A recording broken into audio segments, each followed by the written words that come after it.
Welcome to part 3 of Conscious Creation in the Intelligent Observer. At the end of the last lecture, I left you with a puzzle. We had looked honestly at human nature, at how automatic we are, how driven by conditioning, how skilled at manufacturing our own suffering. And I said that something remarkable happens when you ask what can be done about it. Human beings scattered across the world, separated by oceans and by thousands of years, with no way to talk to one another, kept arriving at nearly the same answers. That is what this lecture is about, the shared wisdom underneath all the traditions. What I think of as the timeless operating system for being a human being. Let me explain why that convergence matter so much, because it's easy to rush past it. When people who never met, living in completely different times and cultures, all dig down into the same problem and come back up holding the same few principles, that tells you something important. It tells you these principles were not invented, they were discovered. They are not the arbitrary rules of one group. They are something closer to the laws of the inner life, the way gravity is a law of the outer life. A stone falls the same way in Greece and in India. And it turns out the human mind finds peace in the same way too, no matter where it sits. So when I hand you these principles, I am not handing you my philosophy or anyone's religion. I am handing you findings, things that thoughtful people kept rediscovering, because they are simply true about us. Let me walk you through the core of it, the principles that show up again and again. The first one is the line. The single most important line a person can ever learn to draw. It is the line between what is in your control and what is not. The Stoics of Greece and Rome built their entire philosophy on this. They said that some things are up to us and some things are not, and that nearly all human misery comes from confusing the two. We pour our energy into what we cannot control, the opinions of others, the outcome of events, the weather of the world, and we neglect the one territory that is truly ours, which is how we respond. And listen to how closely the Eastern teaching echoes this in a slightly different shape. The sages said that your responsibility is limitless, but your actions are limited. You cannot control most of what happens, but you can always retain your ability to respond. That word is worth slowing down on. Responsibility, the ability to respond rather than merely react. The Stoic and the Yogi are pointing at the same treasure from two directions. Stop wrestling with what was never yours to control and take full ownership of the one thing that is your own response. The second principle follows from the first, and it is the deep acceptance of the present moment.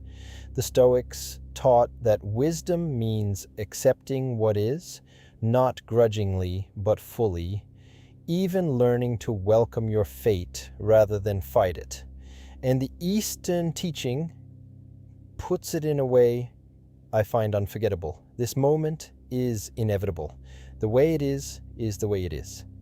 Whatever has already happened in this exact instant could not be any other way than it is, because it has already arrived.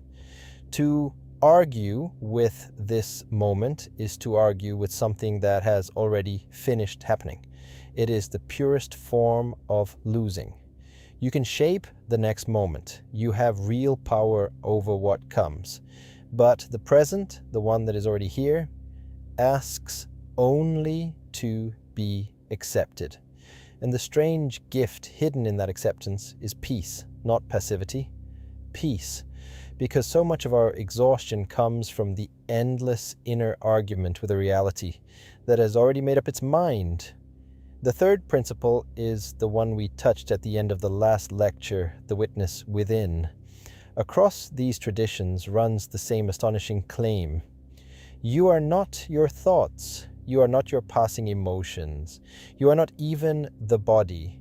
You are the awareness in which all of those appear and disappear.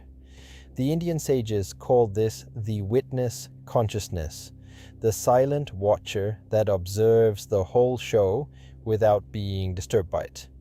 Patanjali, who systematized yoga, described the practice itself as the stilling of the movements of the mind, so that the watcher can rest as itself rather than being swept along. And the Stoics had their own version of this inner citadel, a ruling part of you that no external event can touch unless you allow it. Different words, same discovery. There is a place to stand inside yourself that the storm cannot reach. And learning to stand there is one of the highest skills a human being can develop.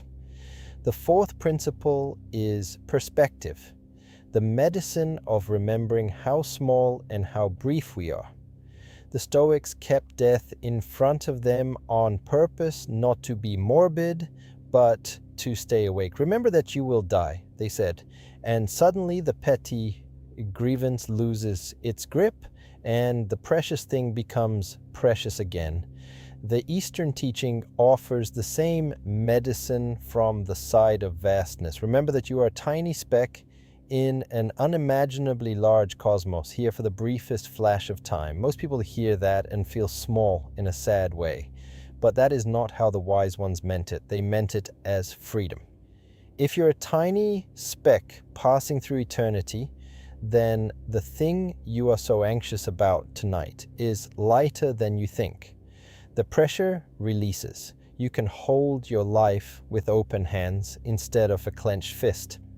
Humility and freedom turn out to be the same thing, wearing two faces. So there is the heart of the timeless operating system. Draw the line between what you control and what you do not. Accept the moment that has already arrived. Learn to rest as the witness rather than drown in the contents of your mind. And keep the vast perspective that sets you free. These four principles, in countless forms, are the common inheritance of nearly every wisdom tradition on earth. And that brings me to something I have to address carefully because it matters and because it is easy to get wrong.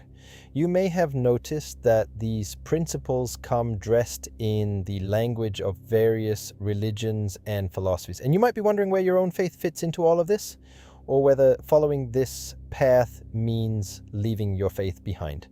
So let me be very clear and very direct. My strong advice is that you separate the method from the religion. And let me explain exactly what I mean, because this is not what it might sound like at first. These principles are a technology of the inner life. They are a set of tools for how to run your mind, how to meet a hard moment, how to suffer less and live more awake. A tool is not a creed. A hammer does not belong to a religion. The skill of drawing the line between what you control and what you do not is no more Greek than the number system is Arabic, or the sunrise is anyone's property. These are part of the shared human inheritance. And the moment we chain such a tool to one particular religion, we lock everyone else out of using it, which is the exact opposite of what I want for you. So here is the principle I want you to hold. This method sits underneath your beliefs, not on top of them and not against them. If you are a Christian, the practice of acceptance and the inner witness will not pull you away from your faith. It will help you live it more deeply, with more patience and more presence. If you are a Muslim, learning to release what is not in your control sits comfortably beside trust in God's will. If you are Hindu or Buddhist, this language is already familiar to you. If you are Jewish or Sikh or following any other path, the same holds. And if you follow no religion at all, if you are simply a person trying to live well and see clearly, every one of these tools still works perfectly because they were never dependent on any particular belief about the heavens in the first place. That is what I mean when I say this is transparent to whatever you believe. The light passes through. Your faith or your lack of one stays your own. There is an old image I love for this. The teachings are like a finger pointing at the moon. The religions, in their highest form, are pointing you towards something real. But it is a mistake to confuse the finger with the moon, and it is an even bigger mistake to fight about whose finger is the right one while nobody bothers to look up. What we are doing here is learning to look up. We are studying the practical art of pointing your own life toward truth and clarity and peace, where that ultimately leads, what you call the source, what you believe about meaning and the soul, and what comes after.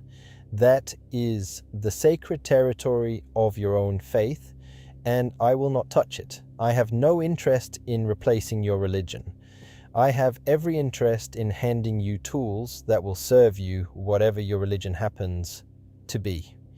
And there is a quiet protection in keeping this separation clean. When the method is tangled up with doctrine, people end up rejecting tools that could have healed them simply because the tools arrived wearing the wrong uniform. A person turns away from a genuinely useful practice because it sounded too much like someone else's religion, or too much like none. By keeping the practical separate from the sacred, we make sure that nobody has to choose between their faith and their growth. You get to keep both. You bring your beliefs, I bring the tools, and the two live together in peace. So that is the foundation laid. We have seen our nature. We have gathered the timeless principles that the wise of every land discovered for working with that nature, and we have agreed to hold those principles as universal tools, open to all, owned by none. From here, the series turns inward and practical, because knowing about the witness is not the same as being able to rest there. Knowing about acceptance is not the same as being able to accept on a hard day. In the next lecture, we begin the real inner work. We go to the foundation beneath all of it, awareness itself, the skill of stepping back from your own mind and learning to watch. That quiet watcher is where everything we have spoken about finally becomes real. And that is exactly where we go next. Please subscribe for more of such well-researched intellectual sharing.